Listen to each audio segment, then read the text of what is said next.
ওটা একদিন পরে আমি খুঁজে পাইছি এই জায়গা।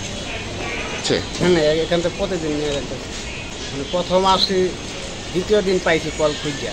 প্রথম দিন পাই নাই, তো ওইখান থেকে পানি নিয়ে গেছি। পরবর্তীতে আইসি, তখন থেকে এই জায়গায় কল আছে, তখন থেকে পানি নিতে আসছে 6 দিন থেকে 5 দিন থেকে নিতে আসছে।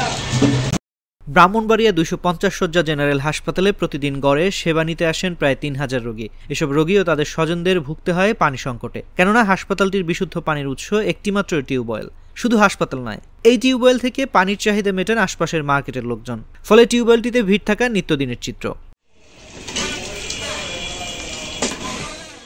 খোঁজ নিয়ে জানা যায়, ব্রাহ্মণবাড়িয়ায় 250 শয্যা জেনারেল হাসপাতালের জরুরি বিভাগে প্রতিদিন 500 থেকে 6 জন ও বহির্বিভাগে প্রায় 1500 রোগী সেবা নেন। ভর্তি থাকেন 3 শতাধিক।